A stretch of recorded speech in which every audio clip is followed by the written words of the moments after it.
Hosting a virtual summit should overall save you money and effort and boost your business's reputation with prospective clients, unless you hire the wrong experts to help you. The first step in a successful online summit is to partner with a professional provider who won't leave you in a lurch when you're about to go live, or a company that can build your summit but then can't support you. So let's look at what that means and what are the red and green flags that you should be looking out for. Welcome back to Renegade News. I'm your host, Glenn Kowalski. Every week on this channel, we discuss the latest news, tactics, and strategies for building a cancel-proof business, breaking free from the system, and living anywhere in the world that you want. Look, we've all been there. God knows I have. And putting our business in the hands of some service provider or a partner who claims to have the expertise that you need and can justify that expense that you're putting in as that investment. But pulling off a successful online summit takes some expert knowledge and experience, and very few businesses have that in-house knowledge that they need to create, market, and to build a virtual summit platform. And that's not something that your business does, so chances are it's not something that you want to do yourself without some type of a partner to work with. Plus, you're going to want somebody who's going to be available at all times throughout the scheduled event, so that if something does go wrong, and trust me, something always does, having somebody available who can fix it is priceless. So you want to take the trial and the error gamble out of finding the right virtual summit partner by asking these 10 questions to anybody that you're looking to work with. First of all, do they understand your business privacy needs? And this one for us is vital, and a lot of people aren't going to talk about it. But data security is as important as securing your bank account information. All that information serves as important information that must be secured, not just to avoid financial insecurity, but your personal security and that of your customers as well. There's all sorts of confidential pieces of information that you're using for things like payment processing, client information, and even bank account information. And you're also dealing with personal files as well as documents that have to be safely stored. This information, if it's fallen into the hands of somebody who doesn't have that authorization, can be a potential danger to you and to your customers and to your business security overall. This need for privacy can also extend to the speakers if you're working in certain kinds of businesses, especially. For example, in our summits, many of our speakers are super conscious about OPSEC and privacy. We deal with a lot of cryptocurrency experts, those types of things. So if we want them to speak at our summits, we need to make sure that they can stay anonymous. Next, you have to ask yourself what you want your virtual platform that you're working with to do. There's a couple main differences between virtual events platforms and video conference tools. And one of them is that event platforms or event management solutions are designed to handle large audiences while providing a great user experience for that bigger audience. So a few speakers and a lot of audience members. On the other hand, with video conference tools, those are primarily designed for meetings and they lack those audience engagement features, and they're more of a many-to-many. So you have many people in the room, all of them speaking as part of a meeting as opposed to watching presenters. So while you're selecting your virtual summit agency and the partners that you're working with, consider if the platform that they're using and can build for you can handle the following different things. You want to be able to handle sales of sponsorships, virtual booths maybe, ticketing almost for sure. I think it's vital that you have hybrid event capabilities depending on what you're doing. You want email automation. You want to have integrations with your systems that you're already using so that you're not stuck doing a bunch of day-to-day manual activities all the time. It's also good if your partner understands how agendas and scheduling work in order for you to put together the best event. You also want somebody who can build landing pages for you, so that you can have a sales page and registration pages that really convert. Also, a huge thing that I've noticed that a lot of companies don't allow you to do is have dry runs and having dry runs capabilities. Also, and this is another consideration that a lot of people don't think about, but does the platform that your partner is building on, do they have the ability to cancel your event because they don't like the topic that you're talking about? This is vital in a lot of industries right now. Next, you want to know that they can handle a live event. And obviously, there are many more upsides to running a live event compared to running something that's pre-recorded in advance. But there's also a lot more risks involved. So you need to have good internet to be able to run it live. So you have to make sure that the bandwidth is capable of handling that event. You need to have bandwidth to handle all the people who are hitting your website at the same time. You also want excellent technical support to avoid ending up with pie in your face if something crashes from too much traffic. Live events offer more opportunities for engagement, with users being able to ask questions and have them answered in real time. And this is important because there's a strong correlation between engagement and sales. There are, however, also extra challenges with running the live event, specifically when it comes to coordinating all the moving parts of the event and the partners that you're working with. But the extra engagement can be more than worth it as long as you're doing it correctly. Hosting a virtual summit means you're going to need some tools. You're going to need email marketing software. The most well-known ones are things like ActiveCampaign, HubSpot, MailChimp, Keep, those types of things. But those aren't exactly cancel-proof. So you want to watch our other videos to understand what I mean by being cancel-proof and what to do about it. You're also going to want to look at payment gateways for paid registration, things like Stripe and maybe PayPal, although we're not recommending them for a number of reasons right now.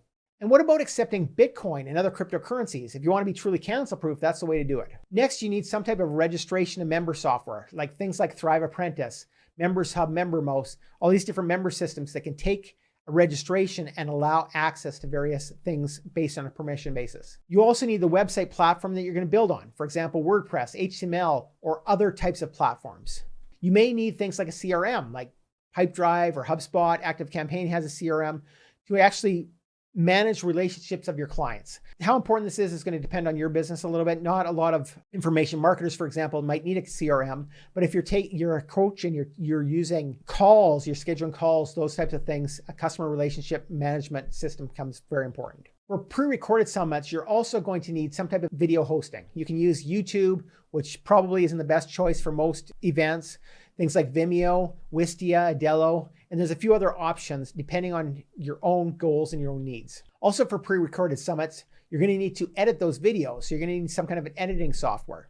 You're going to need to record. So you're going to need things like vMix, potentially OBS, maybe Premiere Pro to actually do any editing, those types of things. For live summits, you also need some type of summit software to be able to host the event itself and be able to stream live, Hopin, On24 or a couple, or you could have something more custom, but there's different systems that you can use to actually handle these live events.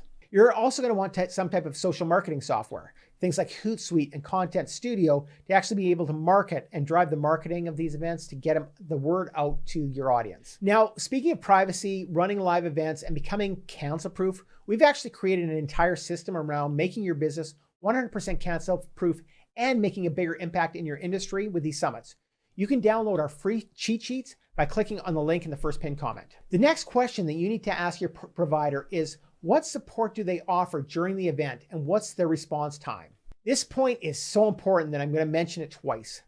Picture this: your summit is on a Friday, your agency platform support team are on the other side of the planet, and something goes wrong just when you launch, and you can't get any technical support until Sunday evening or Monday morning. Look, trust me, I have been in this situation, and it absolutely sucks. And it's one of the main reasons that we started building out our own systems and looking at a lot of what the options are out there, because there's nothing like having 2,000 people show up and having your entire site go down when you can't get a hold of the company that you worked with in order to actually get that event going.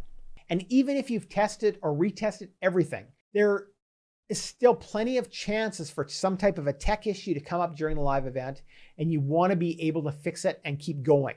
People don't care if your summit goes down.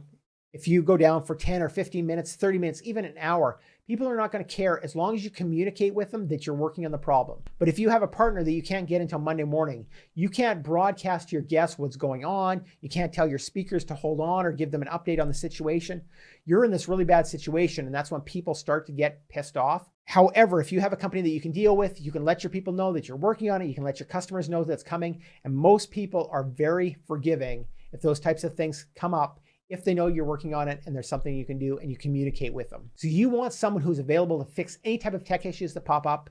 You want to be able to interact with those attendees while it's happening. You want to be able to answer questions and be available to the speakers as well who are wondering what's going on. And regardless of whether it's live or pre-recorded, you have to be monitoring your email system for inevitable issues. I mean, some people may have trouble logging in or registering at the last minute. It always happens. And people are going to ask for help. Regardless of how clearly you've laid everything out, someone's going to still come to you with questions. So you want to have some types of support available. Someone's always going to ask, how do I get into the presentation page? Doesn't matter if you just sent out a link that day, 5 minutes ago, if there's a schedule on the page, if you got a Facebook group, somebody is always going to ask you directly in an email, and it might even be a speaker. So you want to have somebody available to deal with those. Next, you want to know how prepared they are to handle the load. So can your platform or the agency you're working with show data that supports the number of attendees that you expect at your event? Do they do any type of load testing? Is that part of their standard operating procedures to make sure that they can handle that load? Do they have IT people who've tested those loads? Also, you want to know how automated the system is. Are you going to have to manually import all your registrants from your cart or your registration system into the webinar room, into your home email system, whatever you're using to market in the future? Will reminders automatically go out, a day before, 5 minutes before? Will those go manually or automatically, or are you going to have to manually send a reminder to everybody to sign in? Because people will forget. Will you have to hand deliver any support materials or presentation documents, even to your speakers or to your people who are going to the webinar? Is there worksheets that they need to be delivered? Can all of that be automated? Also, does the agency you're working with or the platform that you're hosting the event host the event and then leave everything up to you? There's a lot of systems where they do that, where you pay a certain service fee and they give you a platform to work on, but then they're out of the picture.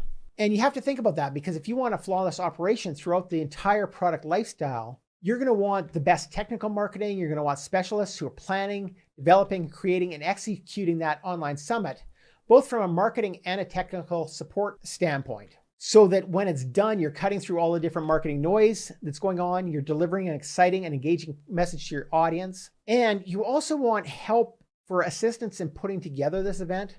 You want help when you're doing things like approaching influencers. That's something that a lot of people are scared to do, especially if they're new. Do you know how to attract more quality leads to your summit, so people that are actually showing up? Are you prepared to showcase your company as an expert in the industry? All of these things you can do on your own, as long as you take the time and the energy to actually learn those things, or you can work with a company who's actually done that and have them do it for you. That's all up to you, but you want to make sure that you're prepared and you're not just throwing together your presentation on a platform and then hoping the rest of it comes together. So also, if you're going to be working with a team to do the marketing, you want to know what type of messaging and modalities and the different processes that those guys are going to follow, who those partners are going to follow. So at this point, you also have to figure out the assets that you need to create to help to promote the event. That could include some interesting content. It's going to include things like landing pages and registration pages for sure. You're going to have things like ebooks and bonus materials, promotional products. You're going to have different email marketing campaigns depending on different people you're sending emails to. And there's also going to be additional copy that could be used by the speakers and by promotional partners. It's not a matter of just putting up a website and hoping that people will show up. There's all types of marketing that you have to put together. And you have to know, if you're working with a partner, you want to know, are they doing emailing? Are they doing messaging, SMS?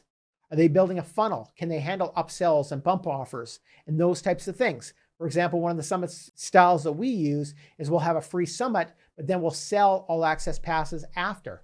We have a funnel that will lead you through that process. You also want to know if they're going to be sending follow-ups, because if they're not, then you have to do that. That includes engagement mails, follow-up mails, those types of things. You also want to know how they're going to nurture the attendees once they actually register for the summit. So once somebody's registered, it's not done. Most people aren't going to sign up and then actually show up. Unfortunately, it doesn't work that way. Also, before the initial event announcement, if your promotional period, say it begins 2 to 3 weeks ahead of the event, someone could still be registering the first day that they hear about the summit and then completely forget about the event by the time it actually goes live. And that happens more often than we'd like to admit. So you have to keep on top of those things. So how would your agency keep those attendees excited and engaged before and during the event?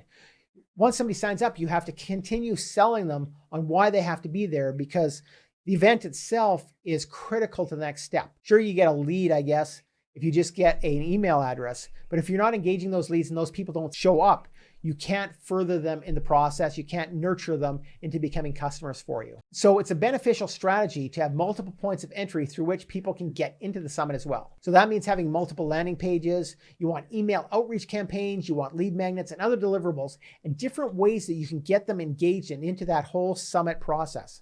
For example, maybe you have ads directly on the summit, which is great, but you could also have a lead magnet where signing up for the lead magnet gets them into the summit for free. There's different approaches you can take. So you want to do what you can to run traffic to every point of entry that you've created, such as those registration pages, ebook and ticket combos. You can have template and ticket combos. There's all sorts of different ways that you can bundle your events to make it more attractive. For example, you could create a welcome sequence, a series of emails that go out every few days until the event starts to keep them engaged until that actually happens. And it may also be worth testing several different lead magnets during the event. So for example, you could boost participation with a live Q&A. You could have polls, feedback, and different surveys. You can also do things like breakout rooms. You can upload informational documents, videos, and presentations to a resource vault. You can let your attendees save those resources to a virtual briefcase to download and view at their convenience. So there's all sorts of different things that you can do to up the engagement on your event. And the more things that your partner is aware of that they can do, the better. So you want to ask them what their plans are overall. Now, also, once the summit is over, there's a whole bunch of things left to do as well. And as a host, there's a number of things that you want to do. Things like redirecting any pages that you don't want people to access anymore. Maybe changing the registration page to a waitlist page, for example. You want to decide whether to archive your Facebook group or turn it into an ongoing community for your business. You want to send things like wrap-up emails to your attendees, including a last chance email to get the all access pass, and also a request for feedback. You want to send wrap-up emails to your speakers, thanking them for their time and including any portion of the email list that you've promised, things like affiliate payouts, those types of things. So those are all things, again, that you can do yourself, and you might have to do yourself, but it's good to be aware. Is your platform that you're working with, is the partner that you're going to work with, are they going to handle all of those types of post-events, mailings, and promotions and engagement as well? And finally, you want to know if your team, whether it's a platform or whether it's an agency, provides post-event data and metrics tracking. So does that tech marketing partner evaluate your event's performance and look at in-depth insights, including things like real-time and post-event metrics, from registrations and logins to virtual footfall, the number of people who actually show up, the number of people who've actually downloaded your documents? All of this data is vital, especially if you ever want to run another event. You want to track real-time data such as logins, chats, webinar views, and document downloads. Also, your chats become an amazing tool in the future when you're putting together your next summit, and even other marketing, because people are asking questions in those chats, and those chat documents, those chat downloads of the chats that have happened through the event become a gold mine of different information about your prospects and the types of questions that they're asking. You also want to use all of that data to measure your ROI, and you want to deliver value to your other partners, because that's going to improve your future online summits. If your summit is successful, you're going to get higher qualities of speakers, for example, are going to be available to you. You're going to get more people to the events. More of your customers are going to share that event. They're going to show up again. So your summits are going to continue to increase and grow in the future. So as you can see, there's a lot of things that go into the planning and the executing of a virtual event. But all of that being said, they can bring in leads and sales like really nothing else out there. I think that one of the best strategies there is for growing your business, even launching a brand new business right now. However, if you hire the wrong partner to work with, or if you try to do it on your own without a good platform that can handle a lot of this work, you have to be careful. A lot of the platforms, you are doing it on your own, and maybe they support these things, but you have to make sure that those pieces are all in place. And if you don't, things can go wrong really fast, and you can turn that event from a successful lead generator and sales tool into something that is more work and more cost than you had anticipated. So if you're an expert, an influencer, a course creator, or an information marketer, and you aren't using virtual summits yet, or you want to improve the virtual summits that you've already run, make sure to subscribe to our channel right now. Each week we discuss virtual summits. We talk about building a cancel-proof business. We cover topics like privacy, freedom, cryptocurrency, and so much more. And if you click on the link that you see on the screen right now, you're going to discover more about how a cancel-proof summit can transform your business faster than you ever thought possible. I'm Glenn Kowalski from Renegade News, and I'll see you over there.